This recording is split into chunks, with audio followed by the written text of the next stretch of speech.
Domingo 15 de septiembre, ya falta muy poco para la primavera, muy bueno. 15 de septiembre de 2024. Estamos aquí en Villa Mercedes, San Luis, República Argentina. Es una hermosa mañana primaveral ya. Muy lindo. Damos gracias a Dios por estar aquí. El domingo pasado estuve hablando acerca de cómo, si entendemos lo espiritual. Sí, por supuesto, pastor. Bueno, sí, algo entendemos, algo. ¿A quién de ustedes le gusta las matemáticas? Levanten la mano. A varios, muy bien. ¿La entienden? Algo sí. Algo sí. Había un famoso matemático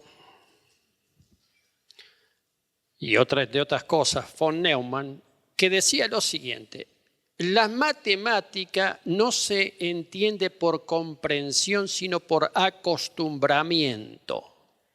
Yo medité en eso y tiene razón, el hombre sabía. Pero te acostumbras. Bueno, lo espiritual se entiende por práctica, más que tratar de razonarlo, hay que practicarlo.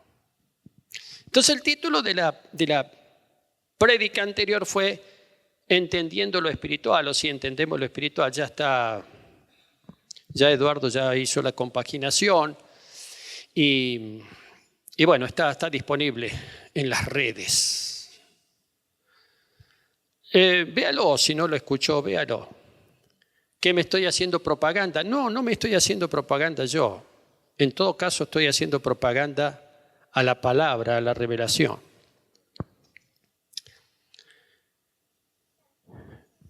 Y esta prédica es entendiendo cómo obra Dios. Entendiendo cómo obra Dios. ¿Entendemos cómo obra Dios? Bueno, a veces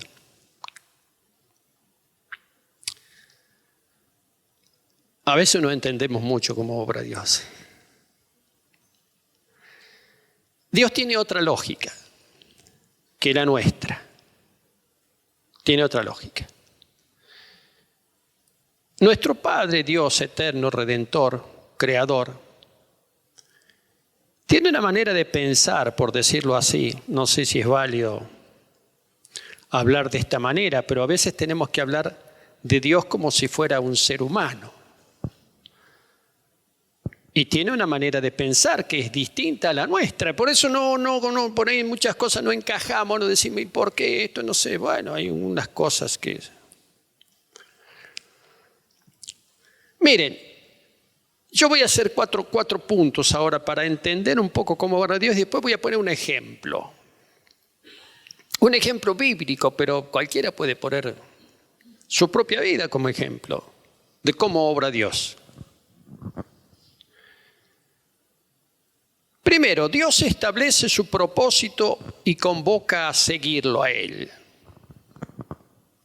Dios establece su propósito, el plan de Dios.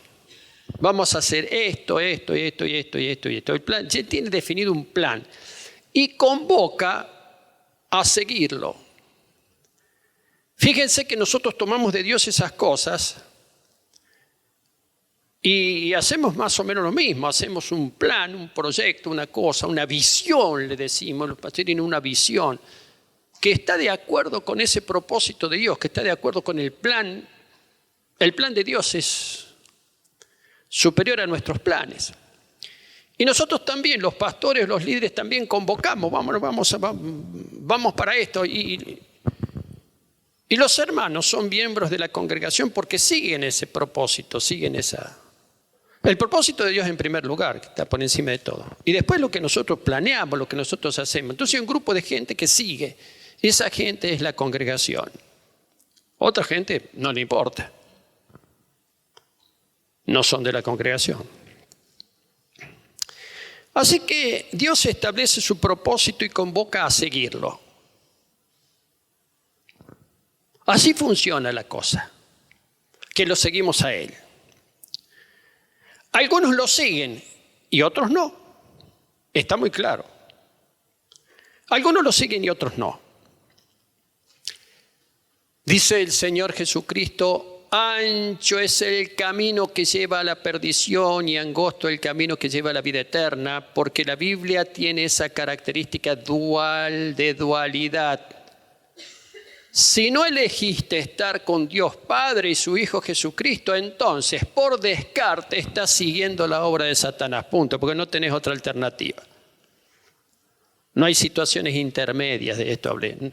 No pretendas colocarte en una situación intermedia porque no existe, eso no existe. Dios llama a todos. Algunos obedecen y otros no. Es interesante cómo la Biblia expone ambos casos, algunos que obedecen y otros que desobedecen. No quiero saber nada con esto, en fin, es muy interesante eso, porque la Biblia no solamente habla de aquellos que le siguen y qué sé yo, eso. La Biblia no es un libro de autoayuda. Aquí es el libro que más nos puede ayudar, pero no es un libro de autoayuda, mirá, hace esto. No es un libro de autoayuda, es un libro de revelación del plan de Dios, de lo que Dios quiere, para que nosotros veamos, entendamos, decimos, a ver, ¿qué está planeando Dios? ¿Qué se propone? Ajá, ¿y dónde encajo yo en este asunto? ¿Dónde entro yo en esta cuestión? Interesante, ¿no? Muchos son los llamados y pocos los escogidos, dijo el Señor Jesús, Mateo 22, 19. Dios llama. Algunos no lo reciben, porque no les interesa, porque no entienden, porque tienen la vista cegada, porque están en otra, viendo otra película, no sé, por decirlo de una manera actual. Pero dice la palabra, Juan, el apóstol Juan dice, pero a todos los que lo recibieron, a todos los que recibieron la palabra les dio poder y creen en su nombre, en nombre de Cristo, les dio poder de ser hechos hijos de Dios, hijos de Dios, hijos de Dios. Entonces viene una cuestión que es los que quieren inventar un Dios que es diferente. Entonces dice, pero somos todos hijos de Dios. El Señor Jesucristo ya lo explicó muy bien, porque le dice a los judíos, ustedes no son hijos de Dios, no son hijos de Abraham, por ejemplo. Ustedes no son hijos de Dios. Porque si no, las obras de Dios harían, o las obras de Abraham harían. Ustedes son hijos de vuestro padre el diablo. El Señor es muy contundente en esto. Ahora bien, vamos a hablar de aquellos que creen, A algunos Dios creen,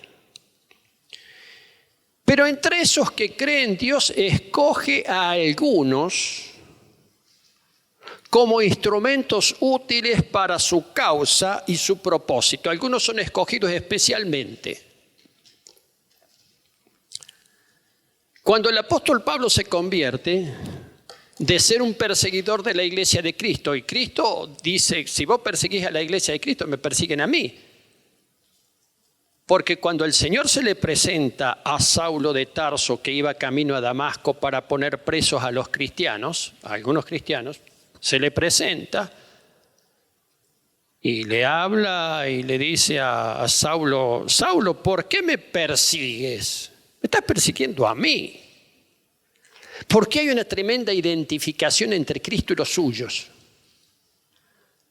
Entre Jesucristo y los suyos, los que creen en Él, hay una tremenda identificación que no la damos nosotros. No es que nosotros nos identificamos con Cristo.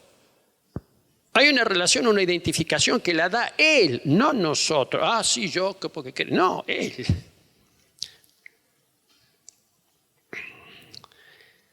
Entonces Saulo queda ciego. Saulo de Tarso queda ciego. después de esa tremenda visión y encuentro con el Señor Jesucristo. Y después llegando a Damasco se encuentra con un hombre, Ananías, a quien el Espíritu Santo, el Señor le dice a Ananías que vaya y ore por Saulo para que Saulo recobre la vista. Y Ananías no está muy convencido porque Ananías conoce de Saulo, conoce la fama de Saulo de Tarso y sabe que es un perseguidor. Y Ananías se resiste. Ananías, un creyente de Damasco, se resiste a Ananías. Entonces,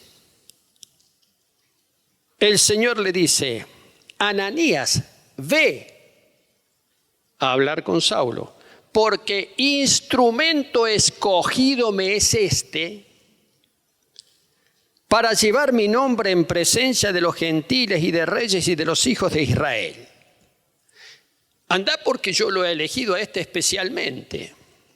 Y agrega después, y le voy a enseñar a Saulo de Tarso cuánto le va a ser necesario padecer por mi causa. Interesante el llamamiento de Saulo. Elías, el profeta, fue un instrumento escogido por Dios. Profeta del Antiguo Testamento, Elías. Eliyahu, su nombre en hebreo. Eliyahu, que significa mi Dios es Yahvé. Mi Dios es Jehová. Ese es el nombre que nosotros castellanizado es Elías, pero en hebreo es Eliyahu. Ustedes saben que en el Nuevo Testamento se nombran algunos personajes del Antiguo Testamento. De todos los personajes del Antiguo Testamento, el que es más nombrado es precisamente Moisés. Moisés está nombrado 86 veces en el Nuevo Testamento.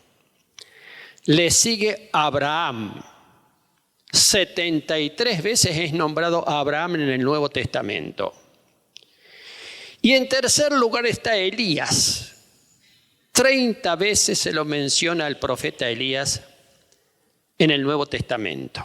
En cuarto lugar, y no voy a seguir más, está Isaías. O sea, Elías es más nombrado que Isaías. Solamente Moisés y Abraham son más nombrados que Elías. Cuando el Señor Jesucristo se transfigura, precisamente hay dos personajes que aparecen y que los apóstoles lo pueden ver junto con el Señor Jesucristo. Uno es Moisés y el otro es Elías. Los creyentes de la época del Señor Jesucristo, mejor dicho, no los creyentes, los judíos en la época del Señor Jesucristo, creían que Jesús era o bien Juan el Bautista, que había resucitado, hacía poco que lo habían matado a Juan el Bautista, o bien el profeta Elías, que había venido, no que había resucitado, porque Elías nunca murió. Interesante. Nunca murió, nunca vio la muerte de Elías. Yo voy a leer algunas cosas y hablar de algunas cosas para mostrar cómo obra Dios y para que no nos confundamos. Viendo un poco la historia a grandes rasgos de este profeta Elías. Tremendo hombre de Dios. No hay un libro en el Antiguo Testamento que se llame Elías, como hay uno que se llama Jeremías, otro que se llama Isaías, otro que se llama Daniel. Elías no tiene un libro propio que hable de él. Solamente 2 o 3 capítulos de la Biblia hablan de él. Están en el libro de Reyes. Y fíjense una cosa interesante. En el primer libro de Reyes, capítulo 17, 16, habla, ya eran los dos reinos, el reino del norte y el reino del sur. el reino del norte llamado Reino de Israel y el reino del sur llamado Reino de Judá. La capital del reino de Judá siempre fue Jerusalén. Mejor dicho, hacía mucho que era Jerusalén, desde la época de David. Y la capital del reino del norte era Samaria. Samaria. Aunque en principio había otra ciudad que se llama Siquem. Después un rey llamado Omri funda la ciudad de Samaria y ahí queda la ciudad de Samaria como capital del reino.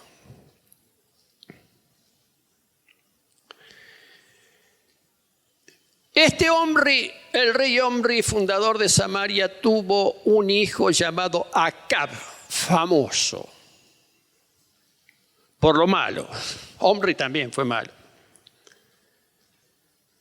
Dice Omri, dice la Biblia, el padre de Acab, que hizo lo malo ante los ojos de Jehová e hizo peor que todos los que habían reinado antes. Es decir, había una característica y era que los hijos de los reyes tenían el peor comportamiento que sus padres en términos generales. La Biblia no dice el dicho de tal palo, tal astilla, pero eso pasaba. Eso se llama la herencia, la iniquidad. Bueno, reina Omri y muere. Y le sucede su hijo Acab.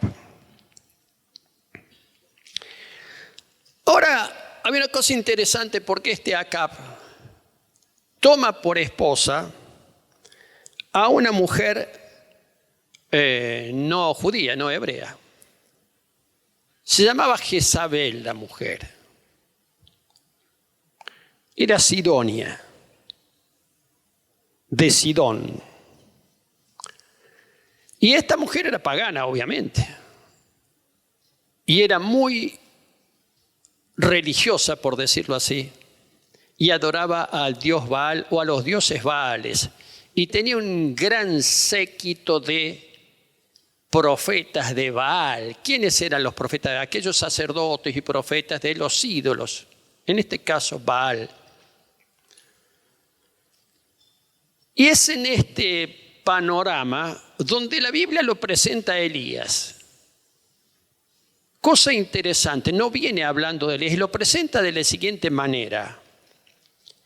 Capítulo 17 de Reyes. Yo estoy tratando este tema de Elías para que tengamos en cuenta la manera como Dios obra. Y Dios no es que obraba de una manera en el Antiguo Testamento y en el Nuevo Testamento obra de otra y en nuestros tiempos obra de otra manera. No, Dios tiene una manera de obrar que es permanente, que es eterna. Si nosotros entendemos la manera como Dios obra, vamos a poder entender muchas más cosas. Y si entendemos cómo Dios obra y queremos saber más de Él, vamos a entender más de nuestras propias cuestiones. De nuestras propias cuestiones y de nuestra propia vida. Y dice la palabra en el capítulo 17 del libro primero de Reyes, dice así: entonces Elías Tisbita, que era de los moradores de Galaad, le dice al rey Acab: vive Jehová Dios de Israel, en cuya presencia estoy, que no habrá lluvia ni rocío en estos años, sino por mi palabra.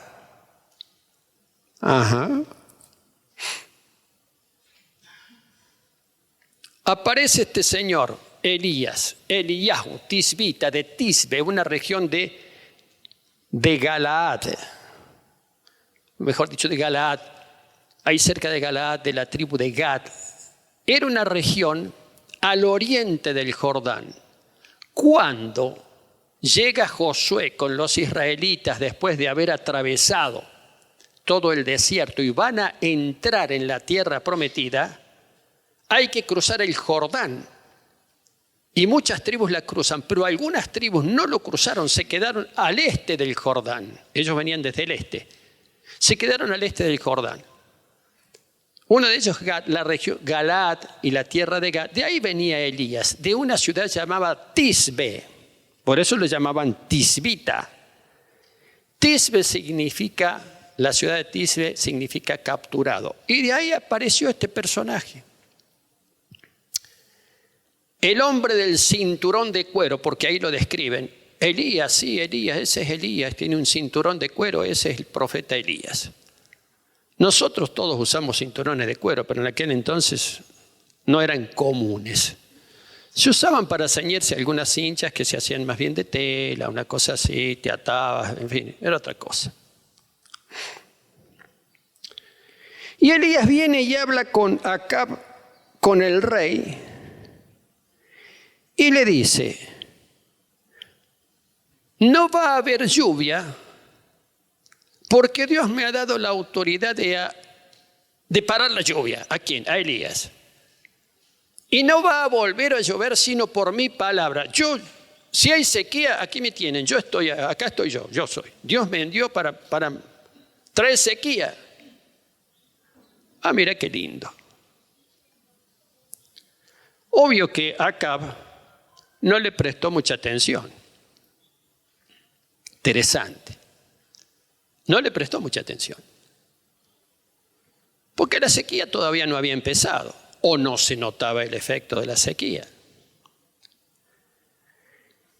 Y el profeta Elías le dice, no va a volver a llover hasta que yo ore por lluvia. Una cosa así. ¿Qué es lo que después pasó?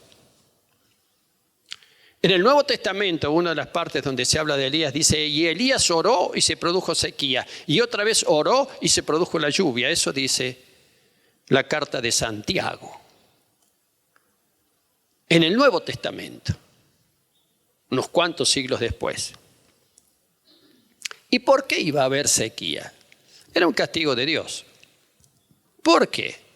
Porque este rey Acab, de las primeras cosas que comienza a hacer, empieza a adorar él y su esposa Jezabel a los Baales, a otros dioses, y deja el culto a Yahvé, a Jehová, lo deja por ahí.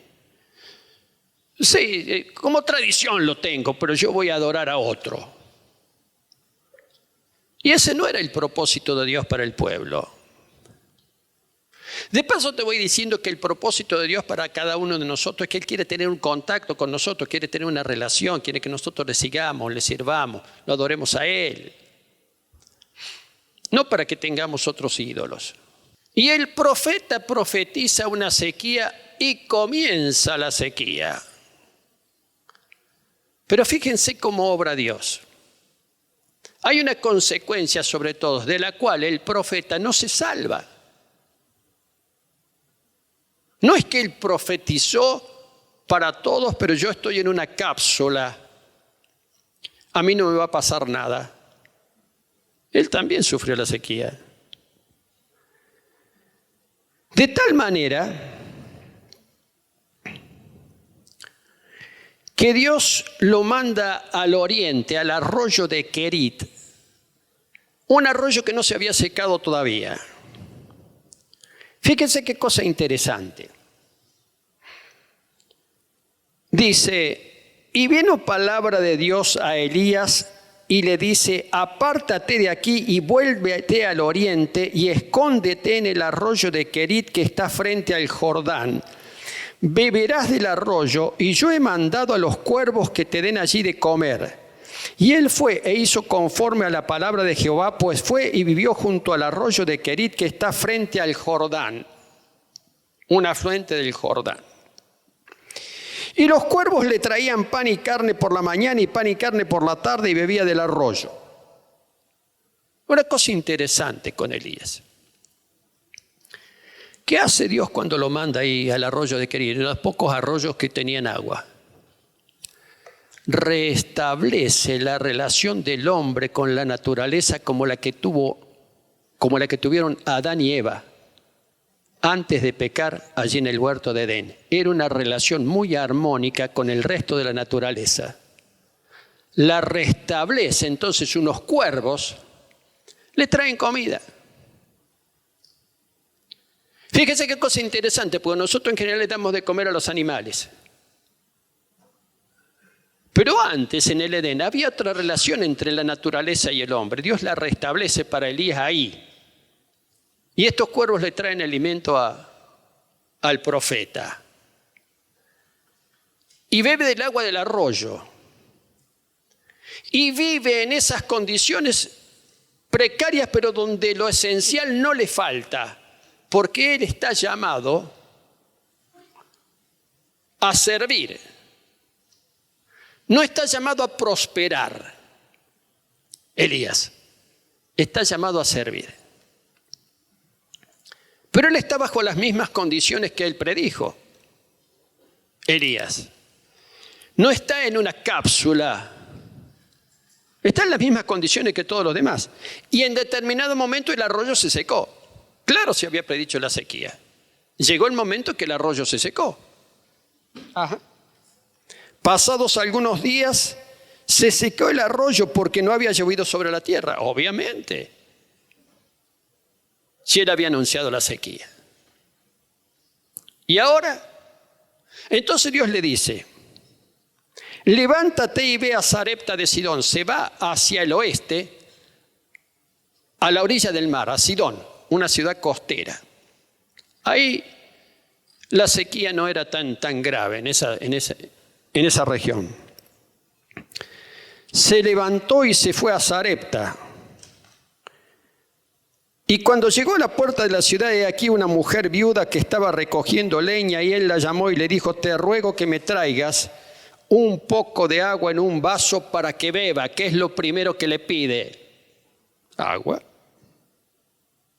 ¿Por qué este hombre llamado por Dios está sufriendo las mismas consecuencias de lo que él mismo había preanunciado?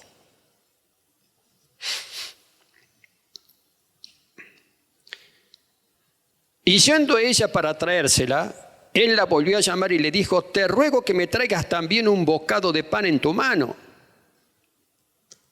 Y la mujer, la viuda le responde y le dice, vive Jehová tu Dios, que no tengo pan cocido, solamente un puñado de harina tengo en la tinaja y un poco de aceite en una vasija. Ahora recogí unas leñas para entrar y prepararlo para mí y para mi hijo, para que lo comamos y nos dejemos morir. Ya estaba llegando el problema de la sequía ahí, no había abundancia. Y lo lleva Dios a la casa de una mujer viuda, pobre, que estaba esperando morirse con su hijo. Tenía muy poco, ya no tenía provisiones. A él lo mandó. ¿Y por qué? ¿No había otra gente para que lo acogieran al profeta? No, porque la manera de obrar de Dios es que te voy a llevar a un lugar, a una situación donde vas a conocer y reconocer que yo soy Dios. Te voy a llevar a una situación en la que vas a conocer y reconocer que yo soy Dios. Y nada te va a faltar, porque yo soy el que proveo.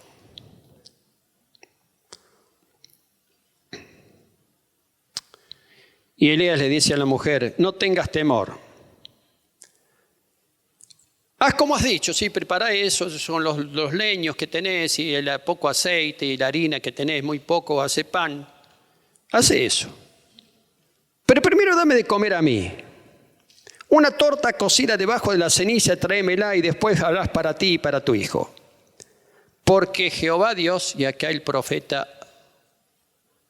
empieza a actuar como profeta y dice lo siguiente. Porque Jehová Dios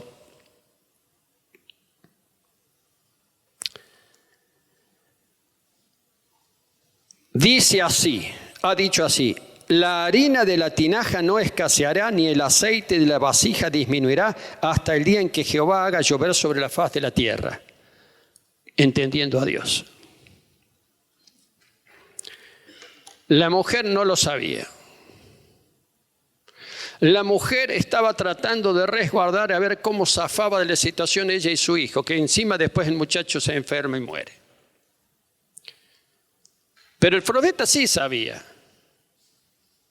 Entonces le dice, no tengas temor porque no te va a escasear la harina de la vasija, ni va a escasear el aceite.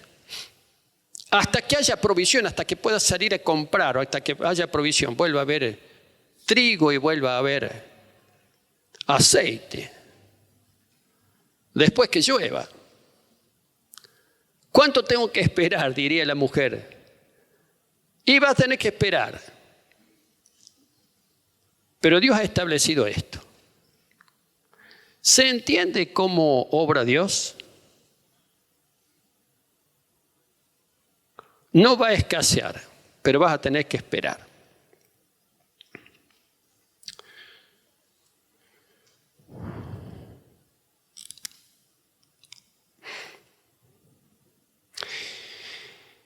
El hijo de la mujer, no sigo el rey, pero el hijo de la mujer muere. Y la mujer viene y le dice a Elías, ¿para esto viniste? Profeta, ¿para esto viniste? Para que muriera mi hijo. Entonces Elías, lo hago rápido, se tiende sobre el muchacho resucita.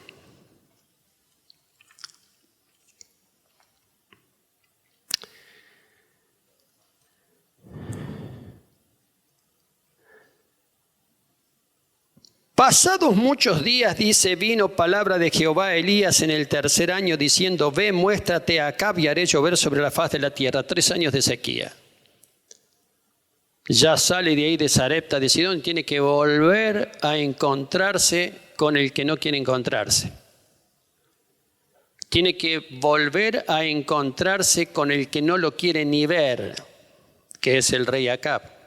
Desesperado ya estaba Acab, ¿no? Porque se le iban muriendo los animales, la gente le reclamaba, no había, desesperados por la sequía.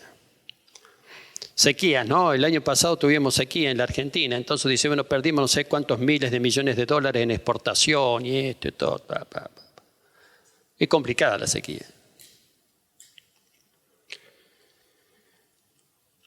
Y resulta que, dice el versículo 2, fue pues Elías a mostrarse al rey Acab, y el hambre era grave en Samaria,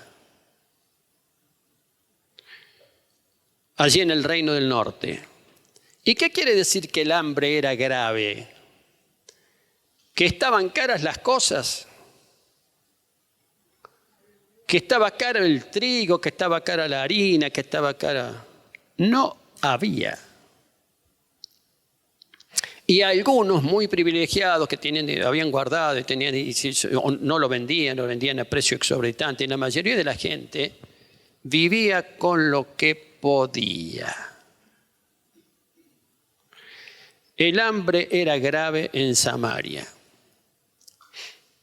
Y ahí estaba Elías, que no la pasaba muy bien por ser profeta de Dios. Estaba ahí. En la misma situación. No le sobraba nada. No le faltaba lo esencial, lo fundamental.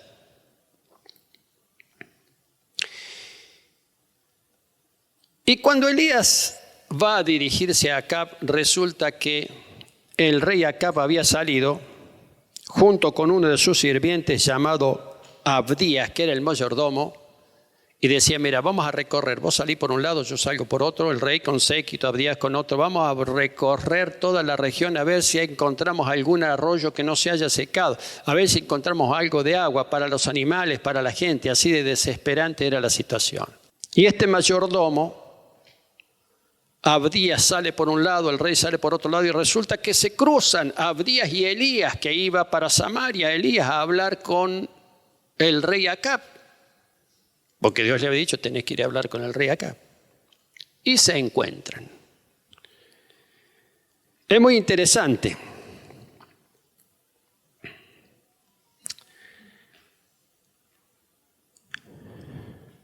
Y yendo Abdías por el camino se encontró con Elías, y cuando lo reconoció, se postró sobre su rostro y dijo, ¿no eres tú mi señor Elías?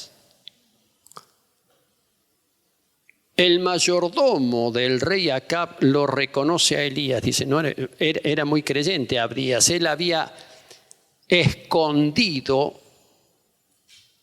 de 50 en 50 en cuevas a los profetas de Dios, a los profetas de Yahvé, para evitar que Jezabel, la esposa de Acab, los matara, porque Jezabel tenía por mira fundamentalmente a los profetas de Dios.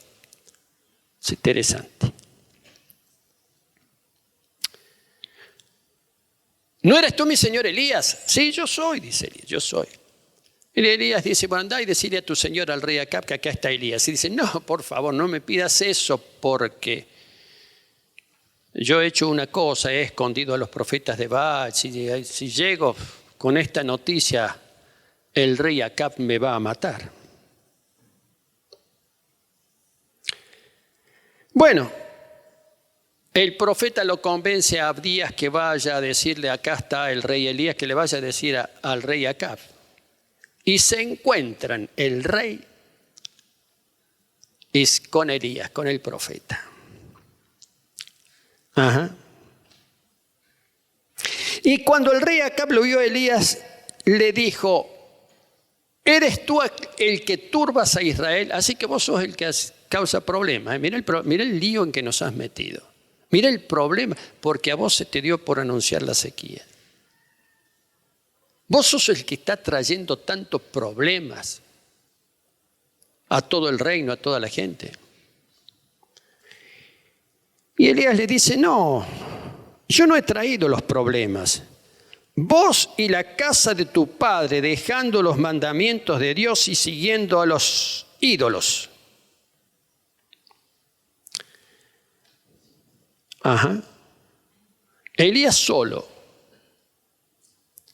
Y Acab con todo su séquito, con su ejército, con toda su gente. El rey nunca andaba solo. El rey andaba siempre con una cantidad de gente. Entre otras cosas porque no era muy querido el rey. Y algunos si lo encontraba solo lo podía matar. Nunca andaban solos. Pero el profeta sí. El profeta andaba solo. Esta es una cosa interesante de ver cómo obra Dios. Dios no necesita una multitud. Dios con un solo hombre obra. A través de un solo hombre obra. Después vendrá la multitud de los que creen. Entonces le dice, no, el problema no soy yo, le dice Elías, el problema sos vos, el rey. ¿Cómo obra Dios? Con autoridad. Y Dios delega esa autoridad en los suyos, a quienes Él escoge. Él escoge a alguien y Dios delega autoridad. Y Dios le delegó autoridad al profeta. Y tenía autoridad de Dios. Ese al quien le tenían que dar de comer los cuervos y tomar agua de un arroyo. Ese al que tuvo que ir a una viuda pobre para que lo alimentara. Ese era un instrumento escogido por Dios. Ese. Dios no necesitaba más. Y le dice Elías al rey Acab, acá lanza el gran desafío. Convócame a todos los profetas de Baal, convócame a todos los profetas de esos protegidos de Jezabel, convócamelos, porque yo los quiero desafiar. ¿Cómo? ¿Sabe una cosa? Una manera de que obra Dios en nosotros es que Dios nos presenta desafíos. Dios no viene a nuestra vida para que tengamos una vida reposada y una vida... No. Lamento decírtelo. Si vos decís, yo he llegado al Señor, acá estoy, qué tranquilidad que tengo. Sí, va a tener... Pero Dios viene para presentarte desafíos. Lo voy a decir de nuevo. Dios viene a tu vida para salvarte, para rescatarte, todo lo que quieras. Pero viene a presentarte desafíos. Nos viene a presentar desafíos. Y acá el desafío de Elías es, júntame a todos los profetas, que yo voy hablando de desafíos. Yo me voy a confrontar con los profetas. Y el capítulo 18 del primer libro de Reyes, a partir del verso 20 hasta el verso 40, narra el famoso desafío del profeta Elías, el solo, a todos los profetas de Baal, protegidos por la reina Jezabel. Ahora, ¿a qué se dedicaban los profetas de Baal? Se dedicaban a adorar al dios Baal y a lanzar profecías y a lanzar palabras que inventaban y que acomodaban de tal manera de tenerlos a los reyes contentos.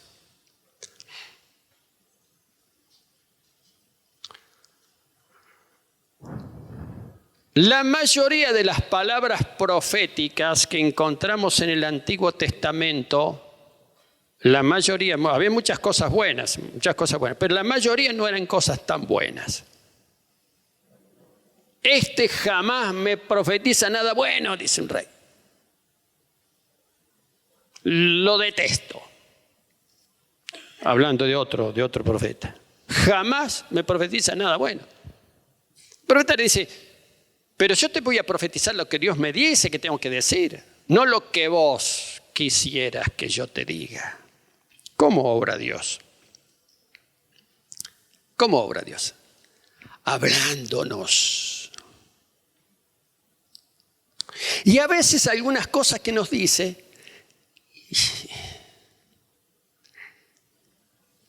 la verdad que no me convencen mucho. A veces sí, a veces te habla, te levanta, te dice, pero también te exhorta. ¿Cómo obra Dios? Conforme a su propósito, si Él nos conoce, nos va a decir lo que necesitamos saber. Por eso yo prediqué el domingo pasado acerca de una de las características del mundo espiritual es la revelación. Grabate esto, ¿qué es la revelación? Lo que Dios hace que te des cuenta, que nos demos cuenta, esa es la revelación. Por gracia de Dios, por obra del Espíritu Santo. No sé qué es. Mejor que lo vayas sabiendo. Y mejor que lo vayas pidiendo. Bueno, la cuestión que Elías, el rey Acab convoca a los profetas a un desafío con Elías. Dice, bueno, ya que ustedes son profetas, vamos a ver quién es el Dios verdadero. Si los dioses de los que ustedes son profetas, yo vengo en nombre de Jehová, de Yahvé, el grande, el eterno, el creador,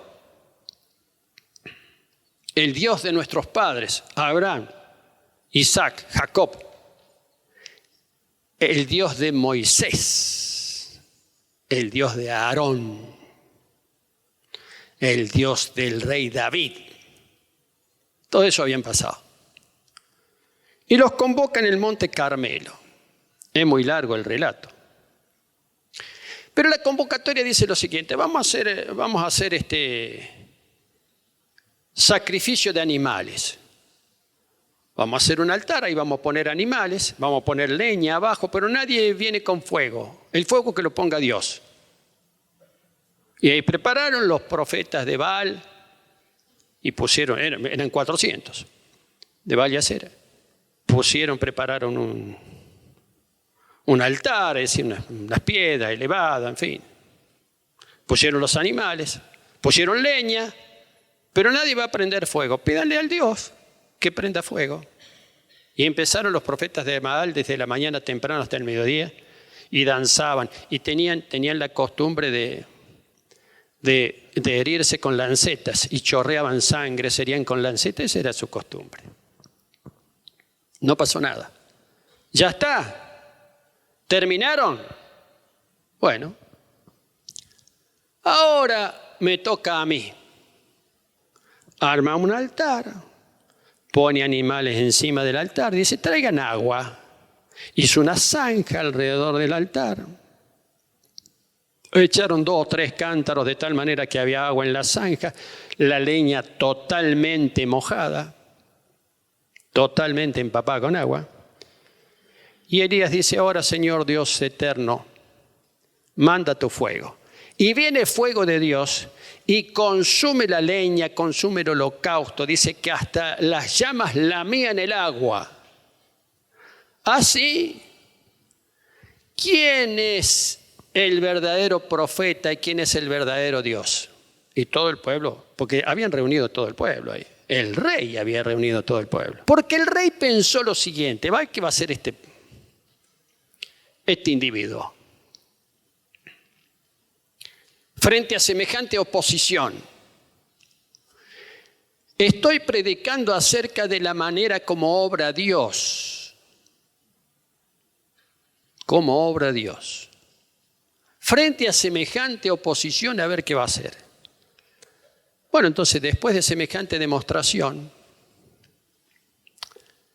dice: ¿quién es el verdadero profeta? Yo. Bueno, me agarran a todos estos profetas, falsos profetas, y los vamos a degollar. Y junto al arroyo de Sison, al lado de un arroyo, ahí chac, chac, chac, chac, les cortó la cabeza a todos. ¡Qué bueno! Un aplauso. ¿Lo pusieron a Elías como jefe del reino? No, todo lo contrario. Porque cuando se entera Jezabel, la esposa del rey Acab, dice: ah, sí, yo voy a hacer con vos lo mismo que vos hiciste con mis profetas. A vos te voy a cortar la cabeza, Elías.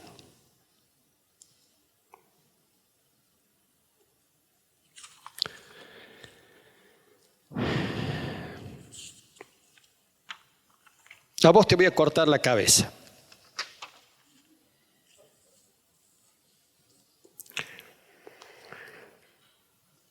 Antes de esta amenaza de Jezabel, Elías ora por lluvia finalmente. Versículo 41.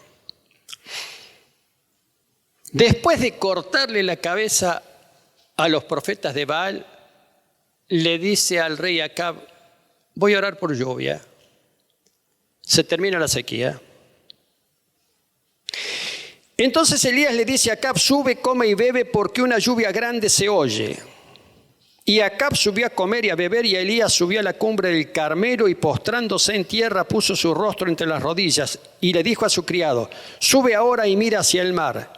Y el criado subió y miró y dijo: no hay nada. Y él le volvió a decir: vuelve 7 veces. Y a la 7ª vez dijo: yo veo una pequeña nube como la palma de la mano de un hombre que sube del mar. Y Elías le dice: andá y decile al rey Acab: prepara tu carro y desciende para que la lluvia no te ataje. Y aconteció, estando en esto, que los cielos se oscurecieron con nubes y viento, y hubo una gran lluvia. Y subiendo Acab vino a Jezreel. Y la mano de Jehová estuvo sobre Elías, el cual ciñó sus lomos y corrió delante de Acab hasta llegar a Jezreel.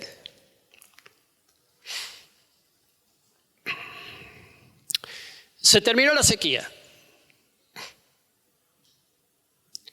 Y el criado mira y dice: no veo nada. Anda otra vez. Esto de las 7 veces es importante, ¿no? Anda 7 veces. Las 7 veces que rodearon Jericó, las 7 veces que tuvo que ir Naamán el sirio a sumergirse en el río Jordán para que se les sanara la lepra. 7 veces, anda 7 veces. Y el criado, que no era profeta, él observaba lo que pasaba con Elías. Dice: veo una nubecita como la palma de una mano. Bueno, decirle al rey que porque se viene la tormenta, se viene un diluvio, se vino. ¿Cómo obra Dios? Y ahora también de esta manera: no hay aparentemente no pasa nada. Aparentemente no pasa nada. Pero Dios ya lo estableció. Y si Dios lo estableció, ahí se va a cumplir. Entonces, después de esto, después de toda esa tremenda demostración, Jezabel lo amenaza a Elías. Y le dice: yo te voy a hacer cortar la cabeza. Lo mismo que vos hiciste con mis profetas, yo te voy a hacer cortar la cabeza. Entonces, ¿qué pasó con el profeta de Dios? Ese tremendo hombre que paraba la lluvia o la hacía andar, tuvo que huir.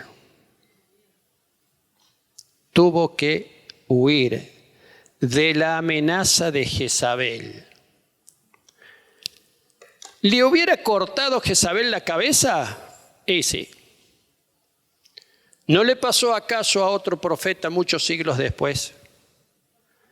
¿No le pasó acaso a Juan el Bautista, el último de los profetas del antiguo orden, que le cortaron la cabeza? Entonces él huye al monte Horeb. Y es interesante porque la Biblia narra cuando huye Elías. Y Elías está cansado, está deprimido y está asustado tal vez. Elías diría después, era hombre, diría después en la carta a Santiago, Elías era hombre como nosotros, sujeto a nuestras propias pasiones, era uno de nosotros, no era un superhéroe. No hay superhéroes en la Biblia, no existen los superhéroes. Él era un hombre de Dios. Y dice, Elías oró para que se produzca la sequía y Elías también oró para que lloviera, porque Dios le había dicho que hiciera eso. Y Elías agarra sus cosas y se va. Y huye a Horeb. Dios tiene que reconfortarlo, porque huye primero a un desierto.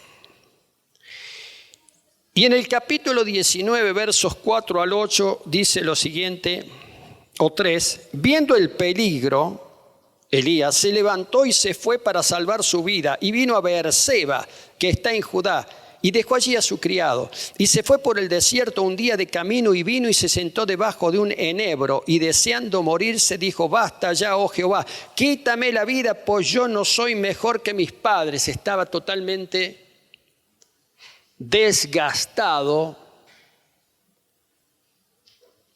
temeroso. ¿Quién? El profeta. Y echándose debajo del enebro se quedó dormido. Pero viene un ángel, lo toca después del sueño que se hizo, y le dice, levántate y come. Y he aquí a su cabecera una torta cocida sobre las ascuas y una vasija de agua, y comió y bebió y volvió a dormirse. ¿Quién la preparó?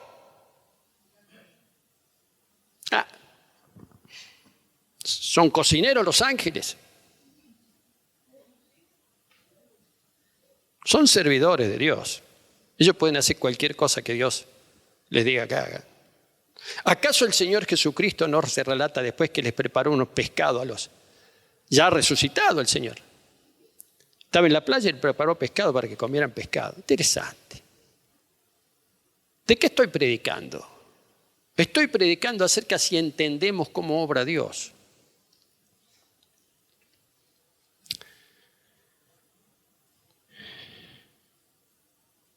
He aquí a su cabecera una torta cocida sobre las ascuas y una vasija de agua, y comió y bebió y volvió a dormirse. Y volviendo el ángel de Jehová la segunda vez lo tocó y le dijo, levántate y come porque el largo camino te queda. Es decir, estaba agotado Elías, se durmió 2 veces, lo dejó dormir. Bueno, ya está, ya dormiste. Así que estás agotado, sí, bueno, descansa. ¿Descansaste? Sí, bueno, levántate porque tenés que todavía un largo camino. ¿Estás entendiendo cómo obra Dios? Algunos creen y hasta predican que Dios es un Dios que te da las comodidades. Sí te provee, claro, te provee. Hay que revisar ese asunto. Cuando yo estoy cómodo en alguna situación, sí, qué bueno, sí. Hay alguna cosa que no está funcionando. ¿Por qué Dios busca nuestra incomodidad? No, pero a veces Dios nos incomoda. Como a Elías. Bueno, ahora comiste, sí, bien. Levántate porque tenés un largo camino. 40 días. 40 días. Y caminó 40 días y 40 noches hasta Horeb, el monte de Dios, hasta el monte Horeb. Y se metió allí en una cueva donde pasó la noche. Y vino él palabra de Dios y le dijo, ¿qué haces aquí, Elías? ¿Que no sabía Dios? No, el que no sabía era Elías. ¿Qué hacía ahí?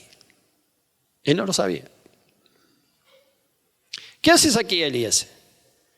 Y él respondió: he sentido un vivo celo por Jehová, Dios de los ejércitos, porque los hijos de Israel han dejado tu pacto, han derribado tus altares, han matado a espada a tus profetas, y solo yo he quedado y me buscan para quitarme la vida.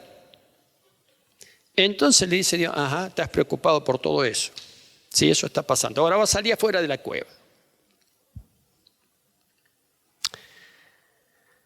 Sal fuera y ponte en el monte delante de Jehová. Delante de Jehová, sí, vení, porque yo voy a manifestar mi presencia. Salí, yo voy a manifestar mi presencia. Yo voy a manifestar mi presencia. Como le pasó a muchos, ¿no? Como Dios hace todo, y manifiesto mi presencia. Y dice lo siguiente: he aquí que pasaba Jehová, pasaba Dios, y un viento grande y poderoso que rompía los montes y quebraba las peñas delante de Jehová, pero Jehová no estaba en el viento. Es decir, un huracán, un tifón, lo que sea. Tremendo. Pero Dios le revela que Él no está ahí, en ese huracán, en ese gran viento. Y tras el viento un terremoto, comenzó a moverse todo. Pero Jehová no estaba en el terremoto. Y tras el terremoto un fuego, pero Jehová no estaba en el fuego. Y tras el fuego un silbo apacible y delicado. Y cuando lo oyó Elías, cubrió su rostro con su manto y salió y se puso a la puerta de la cueva. Y vino aquí una voz que decía: ¿qué haces aquí, Elías? He sentido un vivo celo por Jehová de los ejércitos. Primera lección. Elías, el cortacabezas. Yo te he dejado hacer esto porque, pero yo no soy cortacabezas, dice Dios.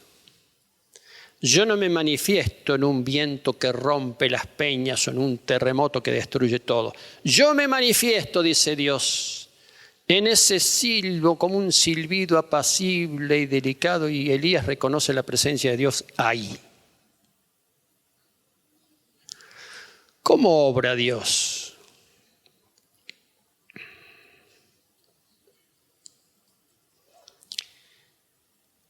Y le vuelve a decir: y Elías, ¿por qué estás acá? ¿Qué haces acá? ¿Por qué estás acá en esta situación? Y Elías le vuelve con la cantata.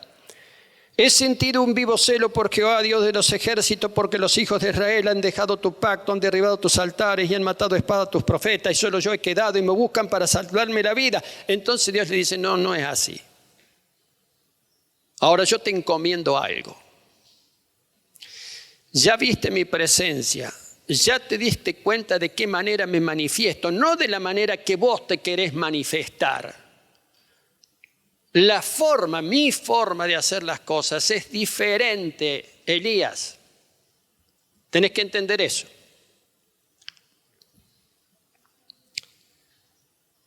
Ahora vas a volver y vas a ungir a Hazael por rey de Siria, a Jehú ungirás por rey sobre Israel, y a Eliseo, hijo de Safat, de Abel Meola, ungirás para que sea profeta en tu lugar. Y después le dice lo que va a pasar. Está ya terminando el ministerio profético de Elías. Y como está terminando, pero Dios le dice: vas a ungir a un sucesor. Muy interesante cuando se lo encuentra a Eliseo. Este está ya en el segundo libro de Reyes.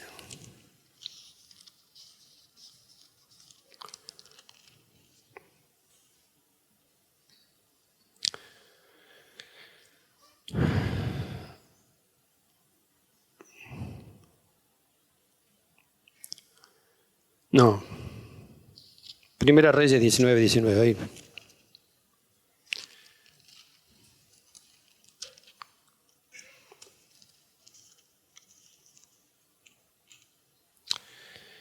Sale de la cueva y encuentra a Eliseo, hijo de Safat, que araba con 12 yuntas delante de sí, y él tenía la última. Y pasando Elías por delante de él, echó sobre él su manto. Se lo encuentra Eliseo, le tiró el manto encima a Elías. Entonces Elías, dejando los bueyes, vino corriendo en pos de Elías. Entonces Eliseo, dejando los bueyes, vino corriendo en pos de Elías y le dijo: te ruego que me dejes besar a mi padre y a mi madre y luego te seguiré. Y le dice: ve, vuelve, hacelo. Y volvió y tomó un par de bueyes y los mató con el arado y los bueyes, y coció la carne y hizo un holocausto y una ofrenda y una cosa. Eliseo.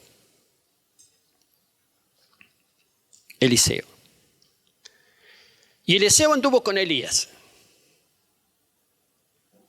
Pero una cosa interesante. Elías tiró su manto sobre Eliseo. ¿Y eso qué significa? Que le impartió. ¿Cómo obra Dios? Impartiendo, mis queridos. Eso pasó con los apóstoles. Los apóstoles impartían, Dios le daba una gracia, impartían los apóstoles. Así obra Dios. Entonces era uno, otro. El apóstol Pedro se encuentra con un ciego, con un hombre que pide limosna en la puerta del templo, pedía plata. Y el apóstol Pedro dice: no tengo oro ni plata, pero tengo otra cosa y te voy a dar lo que tengo. Y le impartió: levántate y anda. Y lo sanó. Dios obra también por revelación y Dios obra por impartición. Impartición. ¿Qué es impartir? ¿Qué impartió? Impartió de lo que tenía. A Pedro le pidieron oro. No tenía. Pero tenía gracia de Dios. Pedro impartió lo que él tenía. Elías impartió lo que él tenía. La gracia, la cobertura de Dios. La unción profética de Dios. ¡Shum! Con el manto. Por eso se habla mucho del manto de Elías.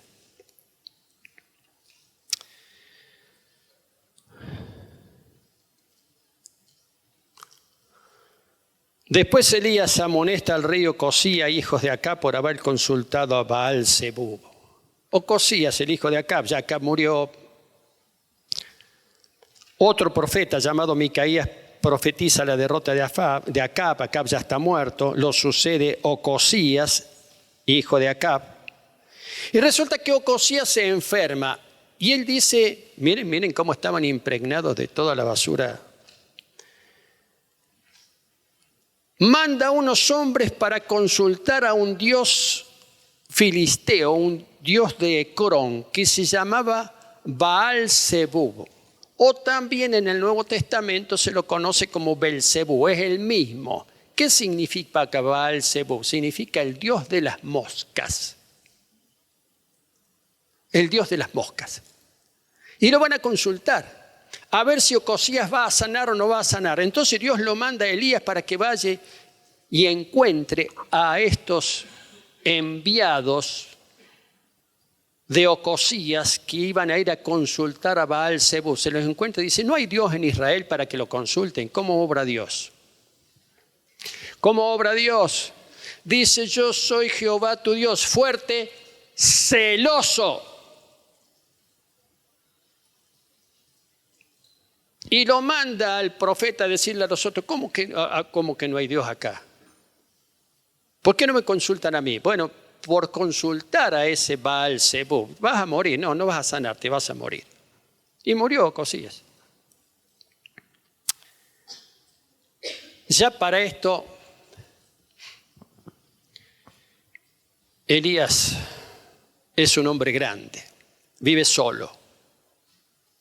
Hasta que empieza a acompañarlo Eliseo, un joven, el famoso profeta calvo, como se burlaron de él unos muchachos de Eliseo. Era raro porque los judíos, la raza hebrea, le den de cabellera abundante, pero este era calvo, Eliseo.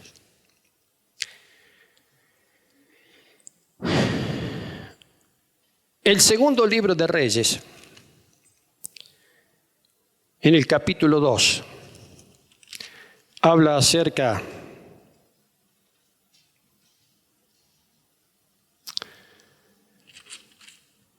de cómo se separan Elías y Eliseo. La cuestión que Eliseo lo va siguiendo a Elías por todos lados y se van encontrando con profetas. Y los profetas le dicen a Eliseo, che, vos ya sabés que Dios va a arrebatar a tu Señor, lo va a arrebatar a Elías. Ya sabían.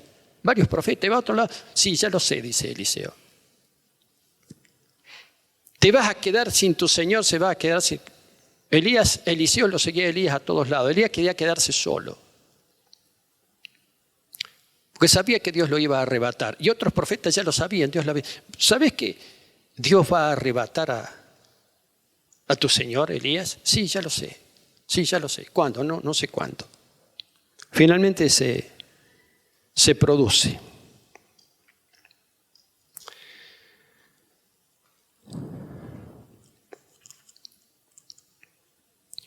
Eliseo le pide algo a Elías.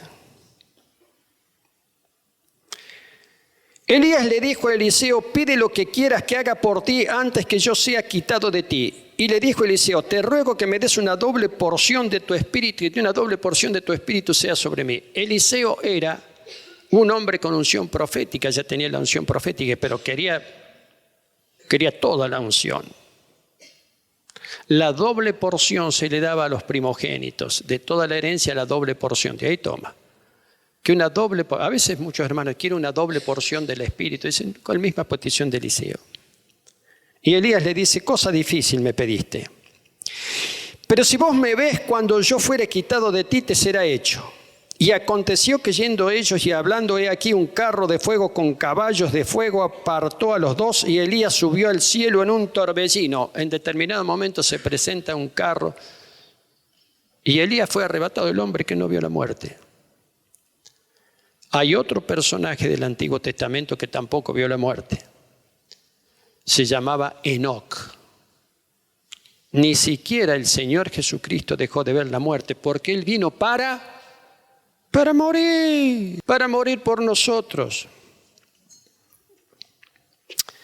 Y ahí comienza el ministerio de Eliseo. ¿Cómo obra Dios? Porque a veces se nos crean problemas pensando que Dios tiene que obrar de determinada manera que yo pienso que debería ser así. Bueno, la Biblia lo dice, pero ¿sabés qué?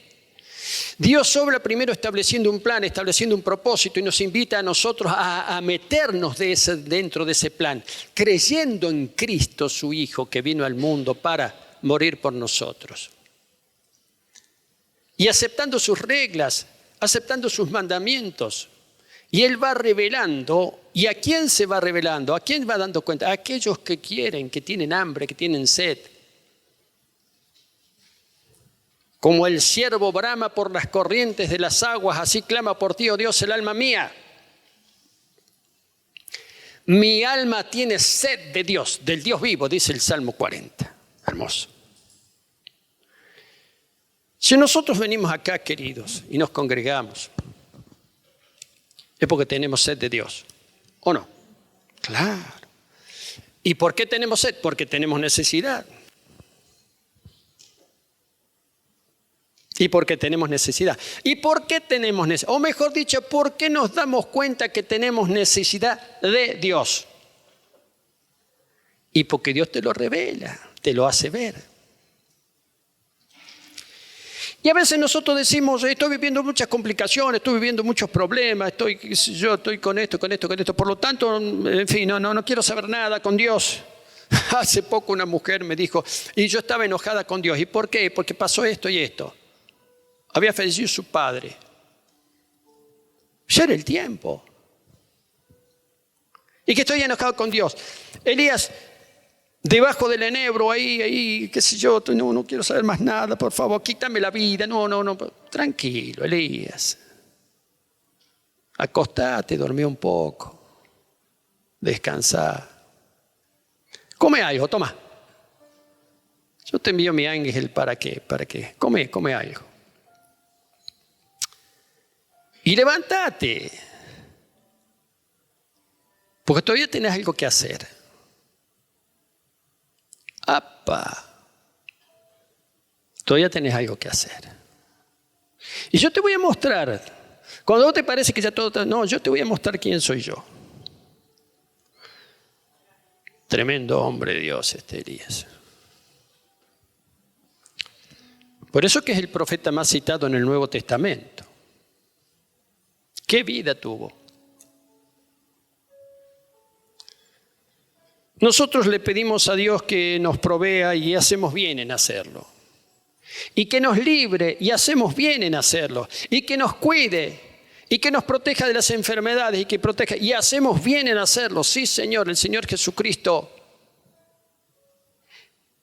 lo enseñó así. ¿Y cuántas veces oramos a Dios, Señor, yo quiero honrarte, quiero adorarte, quiero servirte, quiero agradecer? Señor, ¿qué puedo hacer? A ver, decime qué puedo hacer. ¿Hay algo que yo pueda hacer? Este fue Elías. Señor, ¿qué te pasa? ¿Cuál es tu problema, Elías? Elías no le dijo, mirá, ya estoy cansado porque siempre vivir mal, en cuevas, por acá, como un pordiosero, como un tonto. Ya no quiero más esa vida, estoy cansado de esa vida. No, le dice lo siguiente, no sé qué hacer, estoy angustiado porque veo cómo matan a tus profetas, cómo el pueblo se ha desviado. Mira la sociedad, mira lo que vive, estoy angustiado por eso, dice Elías. La preocupación de Elías no era su propia persona. La preocupación de Elías era el propósito de Dios. Por eso era un profeta, queridos. Pero Dios llama a nosotros a eso.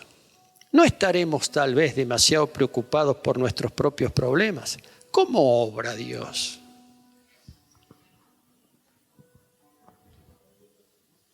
¿Cómo obra Dios? Ese Dios que dice, como enseñó el Señor Jesucristo, dijo, a ver, ustedes están preocupados por lo que han de comer, por lo que han de beber. No se preocupen, porque Dios provee, el suyo Dios provee. Pero piensen un poco en las cosas de Dios. Piensen en los planes, piensen en el propósito.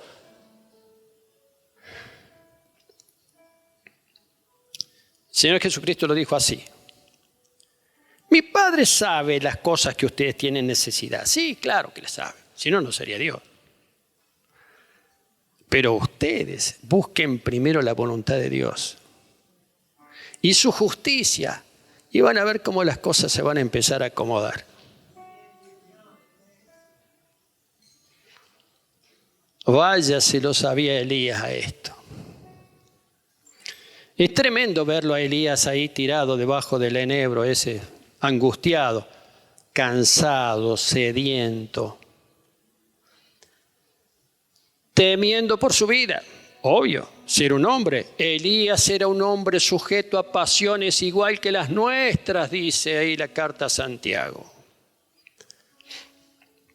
¿Cómo obra Dios? Mi querido, la Biblia revela cómo obra Dios. Pero nunca nos vamos a dar cuenta cómo Dios obra. Por lo menos no nos vamos a dar cuenta cabalmente si no le pedimos a Dios que obre en nuestra vida. Entonces cuando Él obra en nuestra vida, así era la cosa. Pues yo no soy Elías, no vivo en aquel, yo no degollé a ningún profeta de Baal. Es más, el Señor Jesucristo cambió eso, ya superó ese asunto. 2 de los apóstoles dijeron, Señor, ¿no quieres que descienda fuego del cielo y que los queme? ¿Cómo pasó con Elías precisamente, que se quemaron? Dicen, no es ese mi propósito. Nuestro Padre no obra así. Él es como el silbo apacible y delicado que escuchó Elías después del fuego, después del terremoto, después del viento, y se postra. Señor mío. Sí, Elías, tenés que aprender todavía. Qué extraordinario cómo obra Dios, ¿no? Extraordinario. ¿Sabe cuál es la fe verdadera? La que dice, yo creo como Dios obra. Y estoy de acuerdo que Él obre así. Estoy de acuerdo que Él obre así. A veces tengo que pasar por algunas situaciones complicadas. Pero Él me sostendrá. Y estoy de acuerdo que sea así. Hay muchos disconformes con Dios, ¿viste? Pero nosotros decimos, no, pero yo estoy de acuerdo. Es más, me voy a acomodar a la manera de pensar de mi Dios y a la manera de orar de Dios. Yo me voy a acomodar a ese asunto. Y ahí cambia todo. Pum, pum, pum, pum, pum, pum, pum, pum. ¿Qué estás esperando? ¿Qué esperamos?